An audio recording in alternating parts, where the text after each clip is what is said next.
డానియేలు గ్రంథం మొదటి అధ్యాయం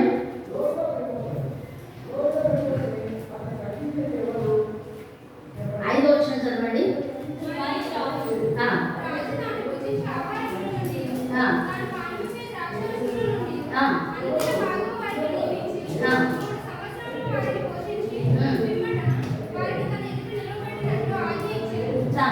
ఏం చేస్తున్నాడంటే ఈ యూదులందరూ కూడా దేవుడి ప్రజలైనటువంటి వారు యూదా దేశానికి కొనుక్కోబడినప్పుడు అక్కడ దేవుడు ఇచ్చినటువంటి వాగ్దానం అంటే నాకు విధేయులై నేను చెప్పినటువంటి మాటలను అంగీకరిస్తూ నా నా కొరకు ఎప్పుడైతే ఆత్మీయంగా దైవికంగా జీవిస్తారో వాళ్ళందరూ కూడా ఏం చేయాలంటారు, నా బిడ్డలై ఉంటారు.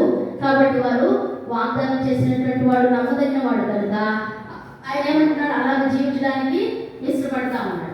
కనుక ఆత్మీయ జీవితంలో గమనిస్తూ వచ్చినట్లయితే దేవుని యొక్క కృపను పొందినటువంటి బిడ్డలందరూ కూడా అలాగే దేవుడు ఇచ్చినటువంటి వాగ్దానాలను నెరవేర్చుకుంటూ దేవుని చిత్తానుసారంగా కొనసాగించడానికి ఇష్టపడేవారు.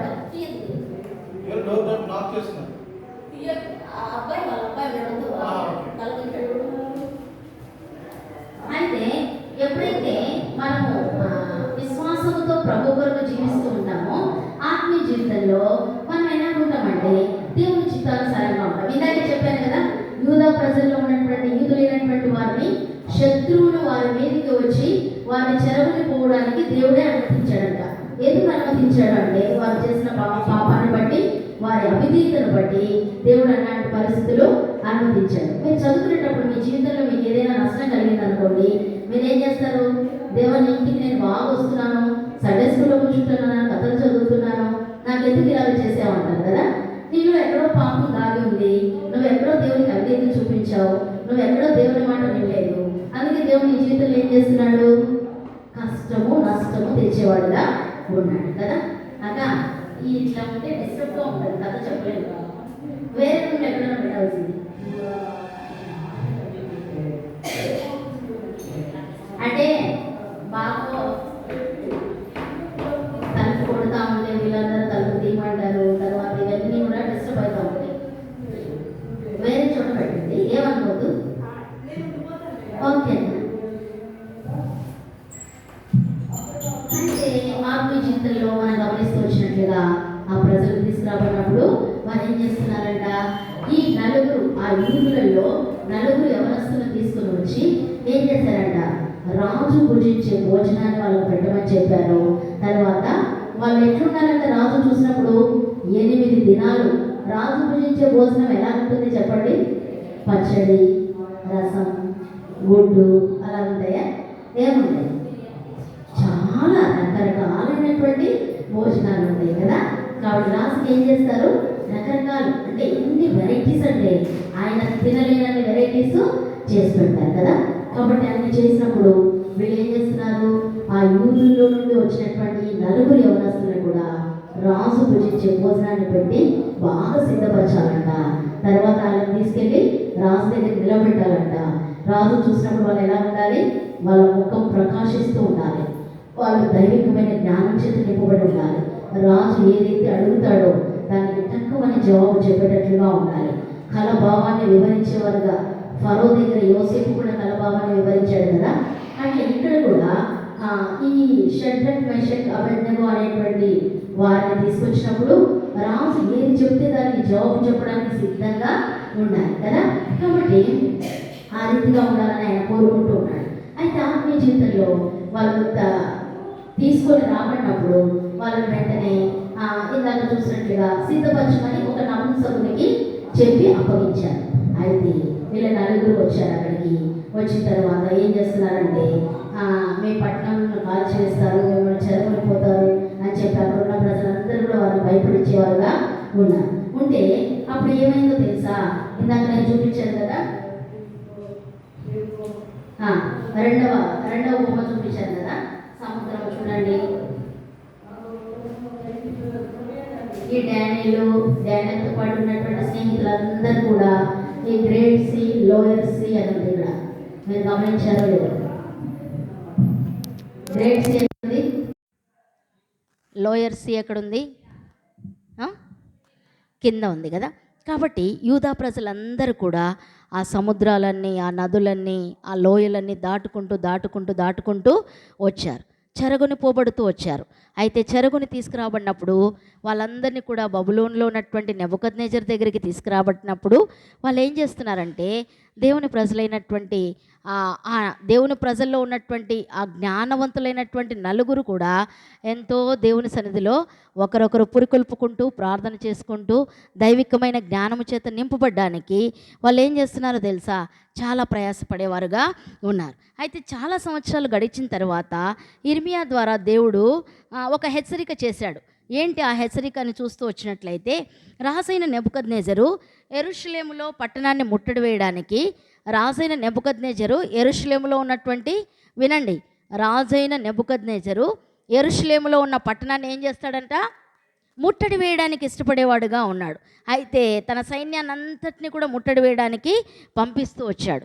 ఎప్పుడైతే అలాగ పంపిస్తూ వచ్చాడో వాళ్ళు ఏం చేశారో తెలుసా, యూదులందరూ ఆరాధించేటువంటి ఆ స్థలానికి ఈ జీవము కలిగినటువంటి దేవుని ప్రజలు వెళ్ళి ఆరాధించాలని ఇష్టపడుతూ ఉంటే బబులోను రాజు అక్కడికి వారిని పంపించడానికి ఇష్టం లేనివాడుగా ఉన్నాడు.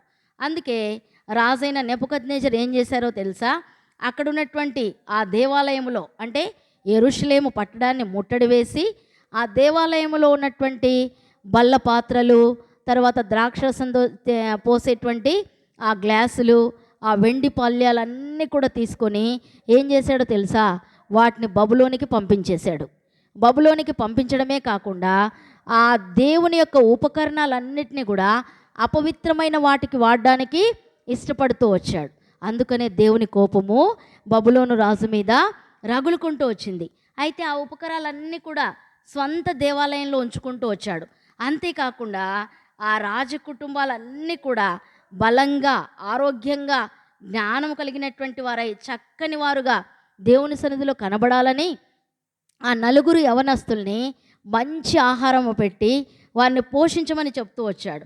అందుకే ఇందాక చెప్పాను కదా, ఆ యవనస్తులు రాజు భుజించే భోజనాన్ని వారికి వడ్డించి పానము, ద్రాక్షరసము అన్నీ కూడా ఇచ్చి వాళ్ళు ఎంతో ప్రకాశవంతంగా కనపడాలి, జ్ఞానము కలిగినటువంటి వారుగా ఉండాలి అని ఏం చేస్తున్నారంటే ఆ నపుంసకుడైనటువంటి ఆ వ్యక్తికి ఈ నలుగురిని కూడా అప్పగిస్తూ వచ్చారు. అప్పగిస్తూ వచ్చినప్పుడు 3 సంవత్సరాలు పరీక్షించాడంట. 3 సంవత్సరాలు పరీక్షించిన మీదట వారిలో ఉత్తమమైన వారిని ఏం చేస్తూ వచ్చాడంటే రాజుకు పరిచర్య చేయడానికి ఏర్పరుస్తూ వచ్చాడు. ఎవరిని? ఉత్తమమైన వారిని. మనం ఎవరినైనా మన ఇంట్లో తెచ్చిపెట్టుకోవాలంటే ఎన్ని రోజులు పరీక్షిస్తాం? 1 రోజు 2 రోజులు పరీక్షిస్తాం. లేకుంటే ఎవరి దగ్గరైనా సేవకుల దగ్గర ట్రైనింగ్లో ఉన్నారనుకోండి, వీళ్ళు మంచోళ్ళేనా, మంచిగా ఉండగలరా, మంచిగా చేస్తారా అని చెప్పి వాళ్ళు మంచి సాక్ష్యం పొందారనుకోండి సేవకుల ద్వారా, అప్పుడు ఏం చేస్తాం, వాళ్ళని తీసుకువెళ్ళి మన దగ్గర పెట్టుకుంటాం. ఇక్కడ ఎన్ని దినాల వాళ్ళు పరీక్షించబడుతూ వచ్చారంట? 3 సంవత్సరాలు. ఎన్ని సంవత్సరాలు? 3 సంవత్సరాలు పరీక్షించబడిన తర్వాత అక్కడ ఉన్నటువంటి ప్రజలు కాదు, అక్కడ ఉన్నటువంటి ఈ నలుగురు యవనస్తులను కూడా తీసుకువెళ్ళి రాజుకు పరిచర్య చేయడానికి పెట్టుకునేటువంటి వారుగా ఉన్నారు. కాబట్టి 3 సంవత్సరాలు పరీక్షించబడతా ఉంటే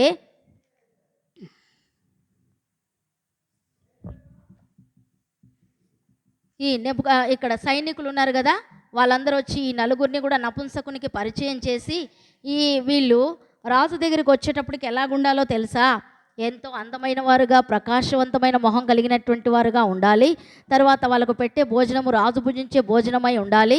తర్వాత చూస్తూ వచ్చినట్లయితే వాళ్ళు ఎట్లుండాలంట, మంచి సాక్ష్యం పొందినవారు. పరీక్షిస్తూ ఉన్నారు 3 సంవత్సరాల నుంచి. మంచి సాక్ష్యం పొందినవారుగా ఉన్నట్లయితేనే రాజుకు పరిచర్య చేయడానికి మేము తీసుకువెళ్ళి వాళ్ళని పెట్టుకుంటాము అని చెప్పారు. చూడండి, 1వ అధ్యాయము 6వ వచనం చదవండి. దానియేలు గ్రంథం 1వ అధ్యాయం 6వ వచనం.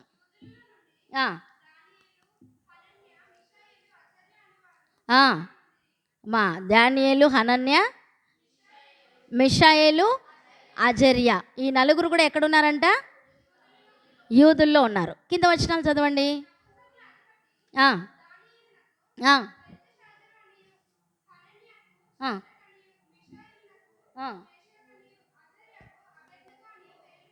అది ఏం చేస్తున్నాడు, వాళ్ళ పాత పేర్లన్నీ కూడా నపుంసకుడు మార్చేసి ఫస్ట్ పేర్లు ఏమున్నాయి చదవండి. డానియేలుకు బెల్తెషాజర్ అని, హనన్యాకు షడ్రక్ అని, మిషాయేలునకు మేషక్ అని, అజర్యాకు అబేద్నెగో అని 4 పేర్లు పెడుతూ వచ్చారు. ఆయనకు పాత పేర్లన్నీ కూడా తీసేసి ఏం చేశారు, వాళ్ళకు సంబంధించినట్లుగా, వాళ్ళ ఊరిలో పిలవడానికి అనుకూలంగా ఉన్నట్లుగా వాళ్ళ దేవతల పేర్లను కలిపి పెడుతూ వచ్చారు కదా. అయితే ఆ పేర్లు పెట్టినప్పుడు డానియేలు ఎంత బాధపడి ఉంటాడో, ఆ పేర్లు పెట్టబడినప్పుడు డానియేలు దేవుని దగ్గర ఎంత మొరపెట్టి ఉంటాడో. కాబట్టి వాళ్ళ ఈ మంచి పేర్లు కదా, ఆ మంచి పేర్లన్నీ కూడా తీసేసి వేరే పేర్లు వాళ్ళ ఊరికి, వాళ్ళ కట్టడాలకు, వాళ్ళ ఆచారాలకు సంబంధించిన పేర్లన్నీ కూడా పెట్టుకుంటూ వచ్చారు. అయితే ఎప్పుడైతే ఈ రీతిగా పెట్టుకుంటూ వచ్చారో వాళ్ళు ఏం చేశారంటే, ఇందాక చూసుకున్నట్లుగా ఆ ఆహారం అంటే ఇటువంటి ఆహారం భుజించటం ద్వారా జీవము గల దేవుణ్ణి ఎంత మాత్రం కూడా మనం సేవించలేము అని చెప్పి డానియేల్, మెషక్, అబేద్నెగో, అజర్యా వీళ్ళందరూ కూడా ఒక ఆలోచనకు వచ్చారు. మనము రాజు భుజించే భోజనం పుచ్చుకొని అపవిత్రపరచకుండా పడకుండానట్లుగా ఏం చేయాలంట, ఆ ఆహారాన్ని మనము పుచ్చుకోకూడదు. కాబట్టి ఏం ఆహారం తీసుకుందామంటే, ఒక నపుంసకుని దగ్గరికి డానియేలు, షడ్రక్, మెషక్, అబేద్నెగో అనేవాళ్ళు వెళ్ళి రిక్వెస్ట్ చేస్తున్నారు. అయ్యా, మేము ఈ 10 దినాలు పరీక్షించబడ్డానికి, అంటే 10 దినాలు అయిన తర్వాత, ఇక్కడ 3 సంవత్సరములు అని ఉంది కదా, ఆహారం ఇచ్చిన తర్వాత 10 దినాలే పరీక్షిస్తాడు. ఈ 10 దినాలు అయిన తర్వాత రాజు దగ్గరికి తీసుకువెళ్తారు. రాజు దగ్గర తీసుకెళ్ళిన తర్వాత ఇంకా 3 సంవత్సరాలు పరీక్షించి అప్పుడు రాజు దగ్గర పరిచర్య చేయడానికి పెట్టుకునేటువంటి వారుగా ఉంటారు. ఈ 10 దినాలు మాకు శాకాహారాన్నే పెట్టు, కూరగాయలు, అన్నం ఇచ్చేయి, తర్వాత మాకు త్రాగడానికి నీళ్ళు ఇవ్వు, అంతే, ఇంకా రాజు భుజించే భోజనం మాకు అవసరం లేదు అని చెప్తూ వచ్చాడు. అయితే అప్పుడు నపుంసకుడు అన్నాడంట, నువ్వు కోరుకునేది బాగానే ఉంది, కానీ ఈ విషయం రాజుకు తెలిస్తే నన్ను చంపేస్తాడయ్యా, నా ఉద్యోగం పోతుంది, దయచేసి మీరు ఈ పని చేయొద్దు అని నపుంసకుడు వచ్చి ఆ నలుగురితో చెప్తూ ఉంటే, లేదు లేదు, మేము నీకు ఎటువంటి ఆపద రాకుండా చూసుకుంటాం, దయచేసి నీ కటాక్షాన్ని మా మీద ఉంచు, మాకు రాజు భుజించే భోజనం అవసరం లేదు, కాబట్టి కేవలము శాకాహారం మాకు ఇవ్వు, త్రాగడానికి నీళ్ళు ఇవ్వు, మేమే రాజు ఎదుట ప్రకాశవంతంగా కనపడతాం, మా ముఖాలే సౌందర్యంగా ఉంటాయి, కాబట్టి నువ్వేం భయపడని అక్కరలేదు అని చెప్తాడు. చెప్పిన తర్వాత ఏం చేస్తాడు, కింద వచనాలు చదవండి.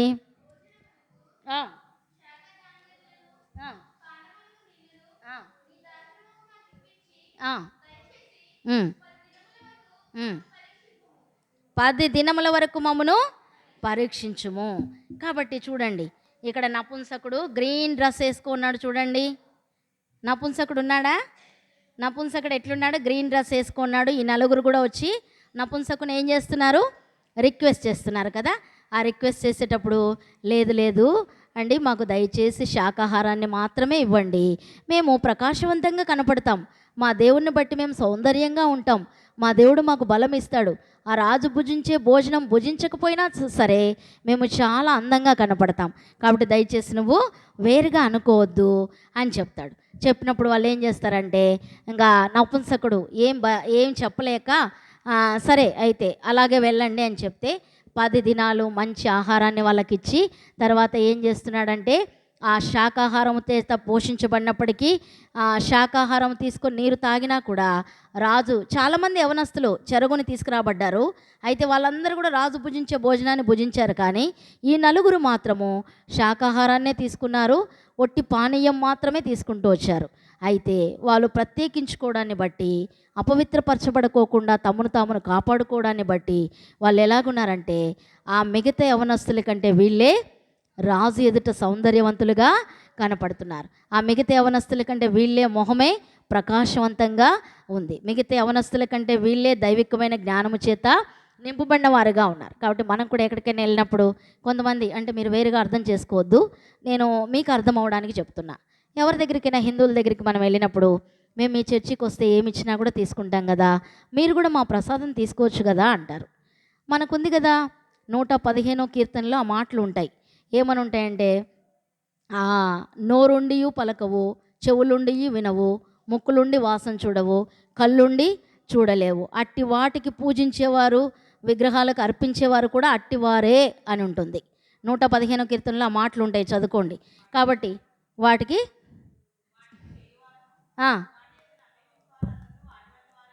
వాటికి చేయువారును వాటి యందు నమ్మకించువారును వాటి వంటి వారై ఉన్నారు. కాబట్టి మనకు స్పష్టంగా తెలుసు జీవము లేని వాటికి ఆ, అర్పించేవి, జీవము లేని వాటిని పూజించేవారు, తర్వాత జీవము లేని వాటికి సాగిలపడే వారందరూ కూడా అట్టి మూగవారే అని. అన్నీ తెలిసి కూడా మనం దాన్ని ఎలాగ పుచ్చుకుంటాం? అప్పుడు వాళ్ళకి అర్థమయ్యేటట్టు చెప్పాలా, అమ్మ దాంట్లో జీవం లేదు, అదొక విగ్రహం మాత్రమే, నువ్వు పొరపాటు పడి దాన్ని పూజిస్తున్నావు. సృష్టికర్త నిజమైన దేవుడు, నిన్ను నన్ను రక్షించేవాడు, నీ కొరకు నా కొరకు ప్రాణం పెట్టి కలవరి శిలువలో మరణించి తిరిగి లేచిన ఆయన ఒక ఆయన ఉన్నాడు. ఆయనే దేవుడు, సర్వసృష్టికి అంతటికి కూడా ఆయనే దేవుడు. కాబట్టి నువ్వేం చేయాలంటే ఆ విగ్రహాలను ఆరాధించకుండా నిజమైన దేవుణ్ణి తెలుసుకో. నీకు ఆత్మలో కపటము లేని వారు ధన్యులు అని ఉంది. ఒక దినాన నువ్వు మరణిస్తే మోక్షానికి పరలోకానికి వెళ్తావు. కాబట్టి ఆ విగ్రహాలకు పూజించకుండా నిజమైన దేవుణ్ణి కలిగి ఉండని మనం ఏం చేయాలి? సువార్తను వారికి చెప్పేవారంగా ఉండాలి. మా ఫ్రెండ్ బాధపడుతుందేమో అని దాంట్లో పాలు పొందకూడదు. తర్వాత మా ఫ్రెండ్ నొచ్చుకుంటుందేమో అని దాన్ని తీసుకొని తినకూడదు కదా. వాళ్ళ కళ్ళు హృదయం తెరవబడేటట్లుగా దేవుని గురించి నువ్వు వివరించి చెప్పాలి. అలాగే వీళ్ళు కూడా ఏం చేస్తున్నారో తెలుసా? యేసు ప్రభు నీ రక్షకుడని నువ్వు నమ్మినట్లయితే దేవుడు నీ జీవితాన్ని కూడా పరిశుద్ధంగా ఉంచుకోవాలని కోరుతున్నాడు. విగ్రహాలకు అర్పించినటువంటి వాటిని తినకూడదు. తర్వాత చూస్తే నీ జీవితం అపవిత్రపరచుకోవడానికి నువ్వు ఇష్టపడకూడదు. తర్వాత విగ్రహాలకు అర్పించినటువంటి వాటిని మద్యపానం పుచ్చుకోవడానికి, అపవిత్రమైన కార్యాలు చేసేవారిని మనం ప్రోత్సహించకూడదంట. వెంటనే వారికి పరిశుద్ధత అంటే ఏంటో, దేవుడు అంటే ఎవరో, నీతిగా ఎలాగ జీవించాలో మనం బయలుపరిచి చూపించి చెప్పేవారంగా ఉండాలి. కాబట్టి అపవిత్రపరిచి నీ మనసును నీ శరీరాన్ని కూడా అపవిత్రపరచుకోకుండా, వారిలో పాలి భాగస్తురాలుగా కాకుండా నీ జీవితాన్ని ప్రత్యేకంగా ఉంచుకోవాలి. ఎవరు ఉంచుకున్నారు ఇక్కడ ఈ కథలో? రాజు భుజించే భోజనం భుజించలేదు. తర్వాత వాళ్ళు తమను తాము పవిత్రపరచుకున్నారు, పరిశుద్ధంగా కాపాడుకున్నారు. వాళ్ళకి ఒక్కటే తెలుసు, ఆ భోజనం భుజిస్తే అపవిత్రపరచబడతాం, కాబట్టి దాన్ని మనము తినకూడదు. పవిత్రపరచుకోవాలంటే, పరిశుద్ధంగా ఉండాలంటే శాకాహారం తినాలి, వాళ్ళు ఇచ్చే నీళ్లు తాగాలి. ఇది మాత్రమే చేస్తే నువ్వు కూడా ప్రభువుని నమ్మినట్లయితే, ప్రభువు నీ జీవితంలో కార్యం జరిగించినట్లయితే, నువ్వు ప్రభునందు విశ్వసించినట్లయితే ప్రభు కొరకు ప్రత్యేకించుకుంటావు, పరిశుద్ధంగా ఉంచుకుంటావు, అటువంటి కార్యాల్లో పాలు పొందవు. రాజు భుజించే భోజనం కావాలని ఆశించే దానవుగా, ఆశించేవాడవుగా ఉండవు. కాబట్టి కారం తిన్నా పర్వాలేదు, చిన్న పచ్చడి అన్నంతో, ఆవకాయ పచ్చడితో తిన్నా కూడా పర్వాలేదు, నేను దేవుని కొరకు పవిత్రంగా ఉంటే చాలు అన్న ఉద్దేశాన్ని మనము కలిగినటువంటి వారంగా ఉండాలి. అందుకే చూడండి, స్నేహితులు కాదని ఇలాంటి విషయాలు ఎవరైనా కొంతమంది చెప్తూ ఉంటే వారి మనసును శరీరాన్ని ఏం చేయాలా? ఓయమ్మా ఇలాగ చెప్తే కష్టపడతారేమో అని బహుశా మనం వాళ్ళ విషయమై ఎంతో బాధపడుతూ ఉంటాం. అయితే ఒకటే విషయం, నీ శరీరం ఎంతో ప్రత్యేకమైనదని గుర్తించాలి. తర్వాత యేసు ప్రభు నీ రక్షకుడిగా అంగీకరించావని గుర్తించాలి. తర్వాత ప్రభు నీ కొరకు నా కొరకు రక్తం కార్చాడని గుర్తించాలి. నీ దేహము దేవుని ఆలయమని నువ్వు ఎరగాలి. ఆ ఆలయంలో ప్రభు ఉంటాడని తెలుసుకోవాలి. అప్పుడే మీరు ఆయన సొత్తు కనుక విలువ పెట్టి కొన్నాడు. దేంతో కొన్నాడమ్మా మనల్ని? విలువైన, అమూల్యమైన, ప్రశస్తమైన రక్తంతో కొన్నాడు కదా. కాబట్టి ఆ రక్తంతో కొన్నప్పుడు విలువ పెట్టి కొనబడిన వారం కనుక ఆ దేవుడు ఆ దేహము ఎవరిని మహింపరచాలంట? దేవుని మహింపరచాలి. కాబట్టి ఆత్మీయ జీవితంలో మీ దేహాన్ని అపవిత్రపరచుకోకుండా, హాని కలిగించకుండా, తర్వాత అట్టి విషయాలకు, అట్టి సంగతులకు దూరంగా వెళ్ళిపోవాలి. శరీరాలను పవిత్రంగా ఉంచుకోవాలి. దేవుణ్ణి మహింపరచడానికి మన జీవితం. సీనియర్ అయితే ఇటు రమ్మనండి, రావాలి, అయితే రావాలి. మా సీనియర్ పిల్లలందరూ ఇటు రండి. ఇక్కడ ఎంత ప్లేస్ ఉంది, కూర్చోవచ్చు. రా, ముందుకు రా. కాబట్టి అపవిత్రమైన ప్రతి దాని నుండి కూడా మనము తప్పించబడాలి. దానియేలు రాజు భోజనాన్ని భుజించడం ద్వారా తాను అపవిత్రపరచుకుంటాడని తెలుసుకున్నటువంటి వాడై ఏం చేస్తున్నాడు? దేవుని ఎదుట తమ జీవితాలను పవిత్రంగా ఉంచుకోవడానికి ఇష్టపడ్డారు. తర్వాత చూస్తూ వచ్చినట్లయితే వీరు నలుగురు కూడా బందీలుగా బంధించబడ్డారంట. తర్వాత తీసుకొని పోబడుతూ వచ్చారంట. తర్వాత బబులోనులో ఉన్నారంట. అయినా కూడా ఏం చేస్తున్నారు? ప్రభు కొరకు క్రయాన్ని చెల్లిస్తున్నారు. ఆ వచనాలు చదవండి, కింద వచనం. ఆ రాజభోజనం అనేది అయిపోయినాక కింద వచనాలు 7, 8 వచనాలు చదవండి రా. ముందుకు రండి, ముందుకు. ఎక్కడ చూడు,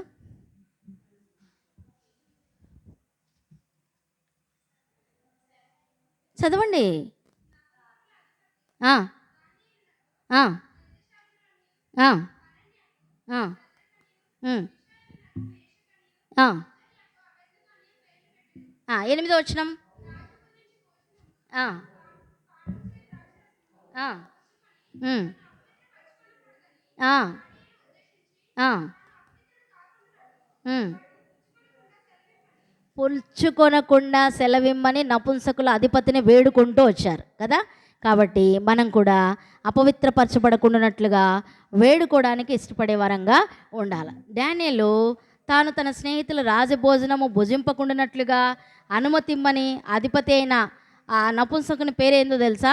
అప్సెనజు. ఏం పేరు? అప్సెనజు. ఇవన్నీ మీకు ఆ బిడ్స్లో వస్తాయి, చూసుకోండి. నపుంసకుని పేరేంటి? అప్సెనజుని వేడుకుంటూ వచ్చాడు. కాబట్టి దేవుని యొక్క అధిపతి దృష్టికి డానియేలు అతని స్నేహితులు కృపాకటాక్షము నొందని అనుగ్రహించినప్పుడు అతను ఏం చేస్తూ వచ్చాడంటే, అప్సెనజు డానియేలుతో ఇట్లా అన్నాడు: మీకు అన్నపానములో నియమించిన రాజు నా యజమానునికి నేను భయపడుచున్నాను. మీ ఈడు బాలురు కలిగినటువంటి వారు రాజభోజనము భుజించి అందంగా కనపడతారు. మీరు ఒకవేళ అలాగ లేకపోతే నా ఉద్యోగం పోతుంది అని చెప్పాడు. అయితే అప్పుడు ఏమంటున్నాడంటే, ఒక బొమ్మ చూపిస్తాను మీకు.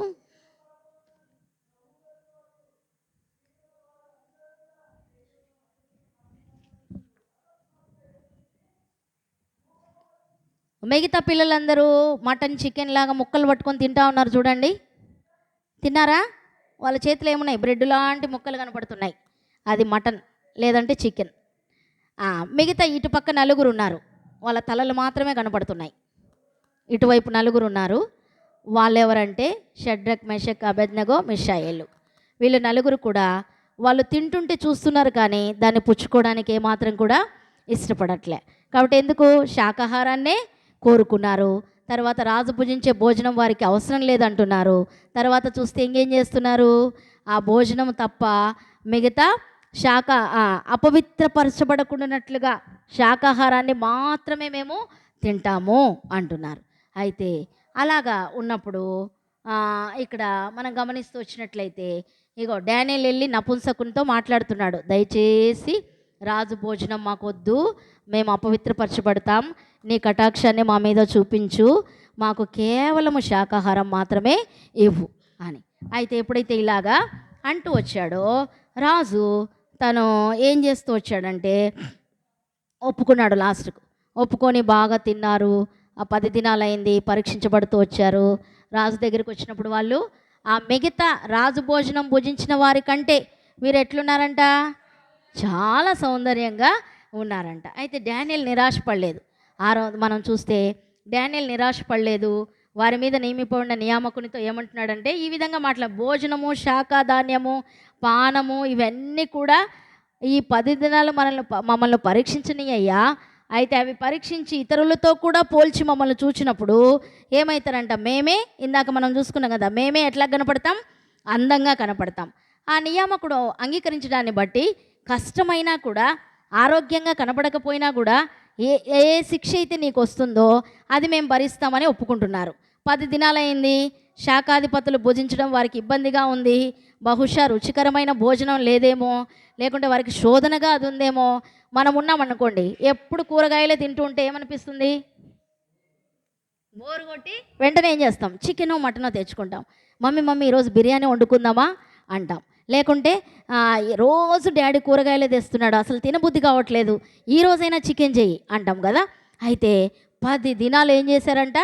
ప్రభు కోసం అదొక పరీక్ష కావచ్చు, లేకుంటే ఆ పరిస్థితుల్లో వారు ఆ రాజు భోజనం భుజిస్తే అపవిత్రమవుతాం కాబట్టి ప్రభు కొరకు త్యాగం చేసి వాళ్ళను వాళ్ళు అణుచుకొని ఆ శాకాహారమే తినడానికి ఇష్టపడుతూ వచ్చారు కదా. చూడండి, దేవుని కొరకు చిన్న బిడ్డలైనా ఎంతగా సమర్పించుకున్నారో.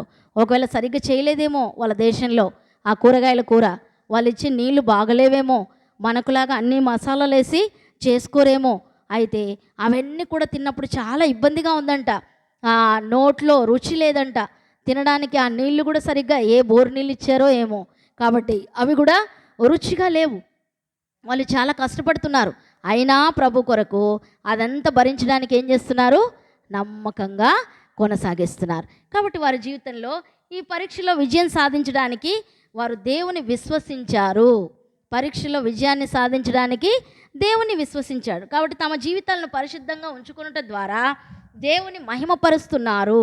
దేవుడే తమకు అవకాశం ఇచ్చాడని వారు తప్పక గ్రహించినట్లుగా, మీకు నేను ఇందాక చెప్పాను కదా, స్కూల్లో ఏదైనా చిన్న పరీక్ష, చిన్న టెస్ట్ మీకు పెట్టారనుకోండి, ఆ టెస్ట్లో మీరు ఓడిపోతే చాలా బాధపడతారు. అదే విజయం పొందితే ఏం చేస్తారు? హ్యాపీగా సంతోషిస్తారు కదా. 10 దినాలు పరీక్షించబడుతూ వచ్చారు, ఓడిపోకుండా విజయాన్ని పొందారు.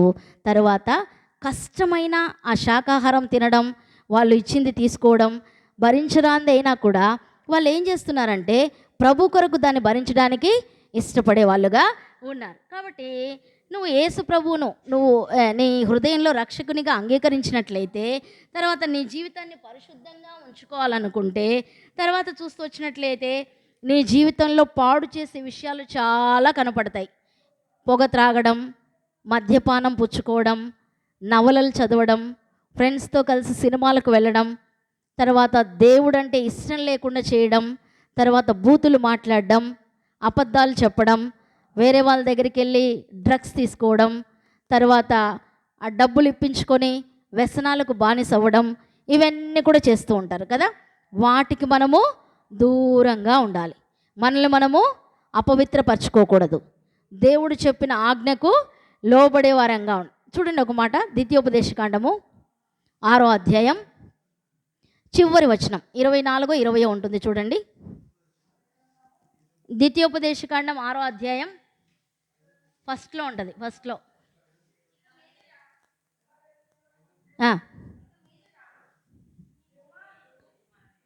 6వ అధ్యాయం 24వ వచనం.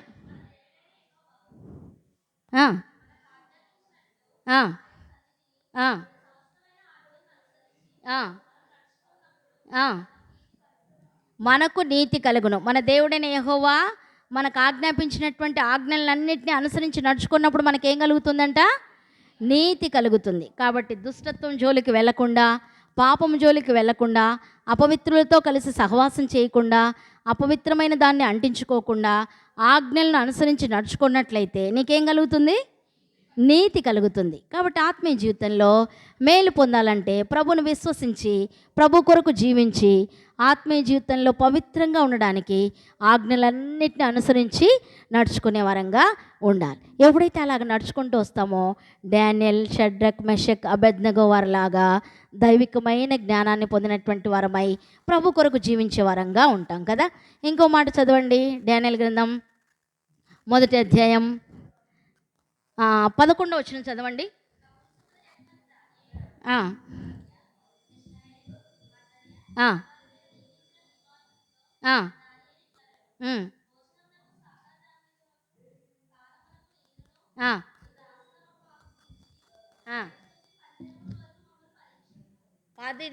అది అయిపోయింది కదా. కాబట్టి పరీక్షించబడ్డారు, ప్రభు కొరకు త్యాగం చేశారు, ఏం తినకుండా ఉన్నారు, తర్వాత విజయవంతులుగా చేయబడుతూ వచ్చారు. అయితే పవిత్రంగా ఉంచుకొని దేవుని యందు బలవంతులుగా ఉండుటకు దేవుడే సహాయం చేస్తాడని మనం నమ్మాలా. నీ జీవితంలో ఇటువంటి పరిస్థితులు ఒకవేళ వస్తే, ప్రభు కొరకు నువ్వు ఇది తినకూడదు అని చెప్పారనుకో, నీ స్నేహితులు బలవంతం వలనో, నీ టీచర్స్ బలవంతం వలనో, నీ చుట్టుపక్కల ఉన్నవారు బలవంతం వలనో నువ్వు ప్రభు కొరకు నిలబడకుండా వాటిని తినేస్తే నువ్వేమైనట్లు? అపవిత్రపరచుకున్నట్లు కదా. కాబట్టి బలంగా ఉండాలి, ధైర్యంగా ఉండాలి, ప్రభు కొరకు త్యాగం చేయాలి. యేసు ప్రభుని స్వంత రక్షకునిగా అంగీకరించినట్లయితే దేవుడు వారి జీవితాలను పరిశుద్ధంగా ఉంచుకోవడానికి సహాయపడేవాడుగా ఉంటాడు. ఏం చేయాలమ్మా? యేసు ప్రభుని స్వంత రక్షకునిగా అంగీకరించినట్లయితే మీ జీవితాన్ని ఏం చేస్తాడు? మీ జీవితాన్ని ఏం చేస్తాడు చెప్పండి? పరిశుద్ధంగా ఉంచుకోవడానికి సహాయపడేవాడుగా ఉంటాడు కదా. ఇగో రాజు దగ్గరికి తీసుకురాబడ్డారు. నెబుకద్నెజర్ రాజు కుర్చీలో కూర్చున్నాడు చూడండి. నెబుకద్నెజర్ రాజు కుర్చీలో కూర్చున్నాడు. యవనస్తులంతా తీసుకురాబడ్డారు. వారిని పరీక్షించినప్పుడు డానియల్, మెషక్, షడ్రక్, అబేద్నెగోలే ఎంతో ఎట్లా కనపడ్డారంట? ఆకర్షణీయంగా కనపడుతూ వచ్చారు. తర్వాత ఏదో నపుంసకులైన అధిపతితో మాట్లాడుతూ వచ్చినప్పుడు ఆయన కూడా అన్నాడు, అయ్యా మీరు శాకాహారం పుచ్చుకున్నా కూడా మీ ముఖాలు ప్రకాశిస్తూ ఉన్నాయి, మీరు చాలా అందంగా ఉన్నారని చెప్పినప్పుడు వెంటనే రాజు దగ్గరికి పిలిపిస్తూనే రాజు చూసి ఆ యవనస్తులందరికంటే ఈయనే ప్రకాశవంతంగా ఉన్నాడు, ఆ యవనస్తులందరికంటే ఈయన ఎట్లున్నాడు, అందంగా ఉన్నాడు. తన స్నేహితులు కూడా షడ్రక్ మెషక్ అబేద్నెగో అజేలు వీళ్ళందరూ కూడా ప్రకాశవంతంగా ఉన్నారు. దైవికమైన జ్ఞానం పొంది ప్రార్థన చేసుకొని ప్రభు కొరకు జీవించడానికి ఇష్టపడుతున్నారు. కాబట్టి యోహాను సువార్త 6వ అధ్యాయం ఈ వచనం చూసుకొని ప్రార్థన చేసుకుందాం. యోహాను సువార్త 6వ అధ్యాయం 47వ వచనం చదవండి.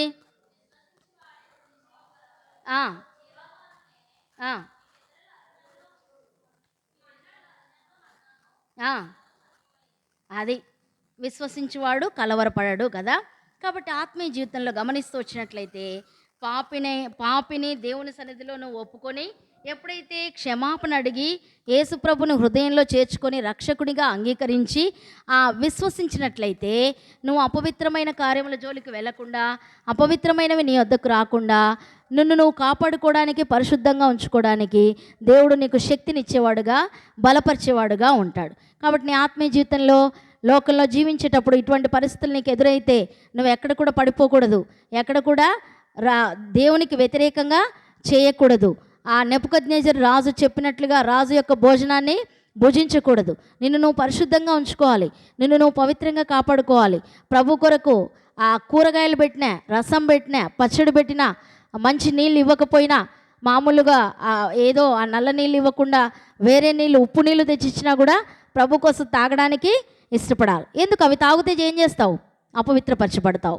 కాబట్టి ప్రత్యేకించుకొని పరిశుద్ధంగా ఉన్నట్లయితే విజయాన్ని పొందేవాడవుగా, విజయాన్ని పొందేదానవుగా ఉంటావు. ఆ రీతిగా మనం దేవుని కొరకు ఆశీర్వాదకరంగా ఉండాలి. కాబట్టి ఆత్మీయ జీవితంలో దేవుని కృప పొందినటువంటి మనము ఆత్మానుసారంగా నడుచుకోవడానికి ఇష్టపడే వారంగా ఉండాలి. చూడండి, నేను కథ చెప్పాను కదా, ఈ కథ ద్వారా ఇప్పుడు రాజైన నెబుకద్నెజరు యూదా దేశాన్ని స్వాధీనపరచుకుంటూ దేవుడు ఎందుకు అనుమతించాడు? వాళ్ళకు ఎందుకు అనుమతించాడు చెప్పండి? నేను ముందే చెప్పాను, వాళ్ళు చెరగొని పోవడానికి దేవుడే అనుమతించాడు అని చెప్పా. ఎందుకు? అవిధేయత, పాపము, వీటిని బట్టి ఆ పరిస్థితులు వాళ్ళకు అనుమతించబడుతూ వచ్చినాయి. చెరపట్టబడిన బబులోను తీసుకొని రాబడిన ప్రత్యేకమైన యవనస్తుల విషయంలో ఏమి చేయాలని రాజైన నెబుకద్నెజరు ఆజ్ఞ ఇచ్చాడు? వాళ్ళు తీసుకురాబడ్డారు కదా, వాళ్ళ విషయంలో ఏం చేయమని చెప్పాడు? ఏం పెట్టాలా ఆ యవనస్తులకి? ఇంకా రాజవిద్య నేర్చుకోవాలా, శ్రేష్టమైనటువంటి వాటిని సేవించాలి అని రాజు ఆజ్ఞ ఇచ్చాడు. రాజు భోజనం చేయాలంట, శ్రేష్టమైన రాజవిద్య నేర్పించాలంట. తర్వాత వాళ్ళ దగ్గరికి వచ్చినప్పుడు మంచి జ్ఞానంతో నింపబడాలని ఆయన చెప్తా ఉన్నాడు. అయితే యవనస్తుల పేర్లు ఎందుకు మార్చడానికి వాళ్ళు ఇష్టపడ్డారు? వారి పాత పేర్లు ఎవరిని చూపిస్తున్నాయి? జీవము గల దేవుణ్ణి చూపిస్తున్నాయి. అందుకని వాళ్ళు ఏం చేశారు? తమ దేవుడు మరచినట్లుగా వారిపై అధికారి పేర్లు పెడుతూ వచ్చారు. అంటే డానియేల్ దేవుణ్ణి మరచినట్లుగా వేరే పేర్లు వాళ్ళకు పెడుతూ వచ్చారు. వాటికి కూడా ఒప్పుకోకూడదు కదా. కాబట్టి వాళ్ళు హృదయంలో నొచ్చుకొని దేవుని దగ్గర ప్రార్థన చేశారు. ప్రభా, వీటిన్నిటిని బట్టి మాకు హాని, కష్టము, అపవిత్రత కలగకుండా కాపాడమని ప్రార్థిస్తూ వచ్చారు కదా. అయితే చూడండి, నిత్య జీవాన్ని ఎలాగ పొందగలవు నువ్వు? పాపినని ఒప్పుకోవాలి, యేసుప్రభు అని నోటితో చెప్పాలి. అప్పుడే నిత్య జీవానికి వారసుడుగా చేయబడతావు. తర్వాత చూస్తే డానియేలు మరియు అతని స్నేహితులు రాజ భోజనం తినుటకు ఎందుకు నిరాకరించారు? అది అపవిత్రపరచుకోకూడదని కదా. కనుక ఇంకా చూస్తే నీవు నీ దేహముతో దేవుని ఎట్లు మహింపరుస్తావు? నీ దేహంతో ఇందాక చదివించాను కదా, అపవిత్రమైనది ఏదైనా మనల్ని అంటుకుంటే మనం ఏమవుతామంట? అపవిత్రపరచబడతాం. మనం ఎవరి సొత్తు? కాబట్టి అపవిత్రపరచుకోకుండానట్లుగా ఏం చేయాలంట? దేవుని కొరకు జీవించాలి. అయిపోయింది. దానియేలు తన స్నేహితులను ఏమి చేయమని అధిపతులను కోరుకున్నాడు? దానియేలు తన స్నేహితులను ఏమి చేయమని ఆ 10 దినాలు కోరుకున్నాడు? ఏమి ఇవ్వాలి? శాకాహారము ఇవ్వాలి కదా. శాకాహారం ఇస్తూ వచ్చినట్లే ఏమవుతుందంట? 10 దినాల వరకు కూరగాయలు, నీరు తీసుకోవడానికి అనుమతి కోరాడు. అయితే 8వది, దానియేలు తన స్నేహితులు ఆరోగ్యంగా లేకపోయిన యెడల అధిపతులకు ఏమి సంభవిస్తుంది? శిక్ష. 9వది, నీ శరీరానికి హాని కలిగించినది ఏదైనా చేయాలని నువ్వు శోధింపబడినప్పుడు నువ్వేం చేయాలి? మన శరీరము దేవుని ఆలయమని తెలుసుకొని తర్వాత ధైర్యం తెచ్చుకొని ప్రార్థించి తప్పు చేయుటకు నిన్ను నువ్వు ప్రేరేపించుకోకుండా దేవుని ఎదుట యథార్థంగా ఉండాలి. తర్వాత 10వది, దానియేలు అతని స్నేహితులు 10 రోజులు తినుటకు శాహారము త్రాగుటకు నీళ్లు మాత్రమే తీసుకున్నటకు ఏమి ఫలితము కలిగినది? ఇతర యవనస్తుల కంటే, ఎవరికంటే? ఇతర యవనస్తుల కంటే వారు సౌందర్యవంతులుగా, ఆరోగ్యంగా, బలంగా కనపడుతూ వచ్చారు. తర్వాత సరైన దాని కొరకు నిలబడడానికి నువ్వు ఏ విధంగా శక్తిని పొందాలి? సరైన దాని కొరకు నువ్వు నిలబడడానికి ఏ విధంగా శక్తిని పొందాలి? చెప్పాను కదా, సత్యం కొరకు నిలబడాలి. బలమిమ్మని దేవుణ్ణి అడిగే వారంగా ఉండాలి. తర్వాత ఆఖరి పరీక్ష చేయబడిన తర్వాత డానియేలు అతని స్నేహితుల జ్ఞాన వివేకముల సంబంధమైన విషయంలో రాజు ఏం కనుగొన్నాడు? ఆ రాజ్యంలో జ్ఞానులందరికంటే 10 అధిక జ్ఞానం కలిగినటువంటి వారు ఎవరు? ఈ నలుగురు మాత్రమే కదా. కాబట్టి డానియేలు అన్న మాటకు అర్థమైంది, న్యాయవంతుడు, దేవుడే న్యాయాధిపతి. డానియేలు అనే మాటకు అర్థమైంది, దేవుడే న్యాయాధిపతి. అందరికంటే వారి ముఖములు డానియేలు 1వ అధ్యాయంలో దేవుడు డానియేలు స్నేహితులకు సహాయపడినట్లుగా స్పష్టంగా తెలియబడినప్పుడు ఈ 2 వాక్యాలను వ్రాయండి. ఏంటి? అందరికంటే వారి ముఖాలు సౌందర్యంగా కలబడ్డాయి, కలగా ఉన్నారు, జ్ఞాన వివేకముల సంబంధమైన ప్రతి విషయంలో అందరికంటే 10 శ్రేష్టమైన వారుగా ఉన్నారు. డానియేలు గ్రంథం 1వ అధ్యాయం 18, 19లో ఆ మాటలు వ్రాయబడి ఉంటాయి. దాన్ని చదివి రాయండి. తర్వాత డానియేలు వలె నీవు కూడా బలమైన తీర్మానం చేసుకుంటకు ఇష్టపడుతున్నావా? చెప్పండి. డానియేలు వలె నీవు కూడా బలమైన కార్యాన్ని చేయడానికి ఇష్టపడుతున్నావా?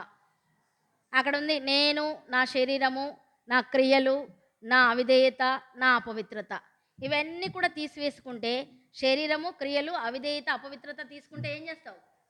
పవిత్రపరచబడతావు, ప్రభువుకు అనుకూలంగా ఉంటావు, ప్రభు నామాన్ని మహింపరుస్తావు.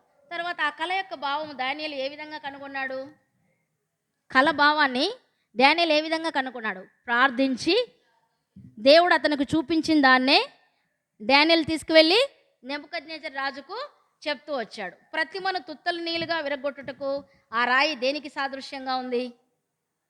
దేవుని రాజ్యము మిగతా రాజ్యములన్నింటినీ జయించింది. కళకు భావము చెప్పిన తర్వాత రాజు ఏమని వాక్యాన్ని ఇచ్చాడు? డానియేలు దేవుడే గొప్ప దేవుడని రాజు ఒప్పుకున్నాడు. డానియేలు దేవుడే గొప్ప దేవుడని రాజు ఒప్పుకున్నాడు. బహుమానం ఇచ్చి రాజ్యంలో ఉన్నత పదవిని ఇచ్చాడు. తర్వాత ప్రతిమను గురించి వర్ణించండి అంటే, శిరస్సు మేలిం బంగారముతో, రొమ్ము భుజములు వెండివి, ఉదరములు ఇత్తడివి, మోకాళ్ళు ఇనుపవి, పాదములు ఒకటి ఇనుపది మరొకటి మన్నుతో చేయబడింది. తర్వాత 14 యాకోబు 1:5 చదివినట్లయితే ఈ వాక్యం ఏమి తెలియజేస్తుంది? చూడండి, మనకు జ్ఞానము కొదువుగా ఉన్నప్పుడు దేవుణ్ణి అడిగినప్పుడు ఆయన ధారాళముగా దయచేసేవాడు. యాకోబు 1:5 ఆ మాట ఉంది. ప్రార్థన చేసుకుందాం.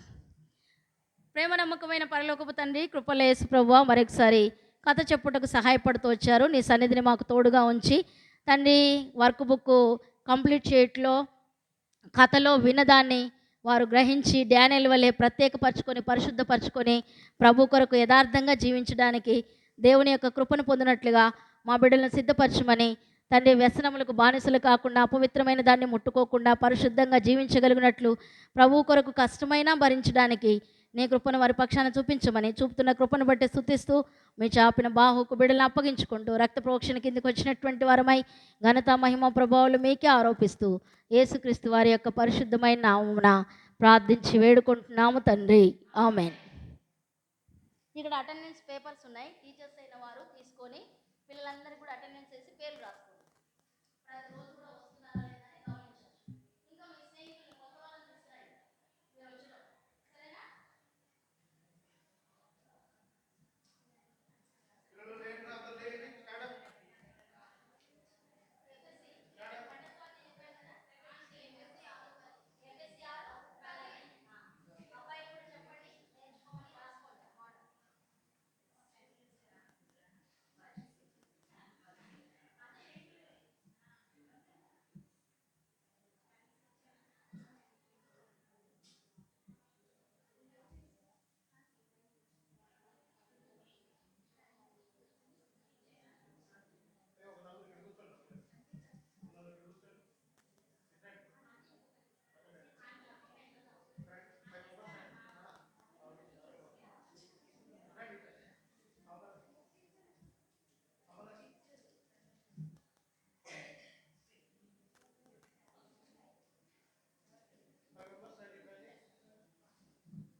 రండి ఇక్కడ రండి ఇక్కడ రండి బాయ్స్ ఇక్కడ రండి ఇక్కడ కూర్చోండి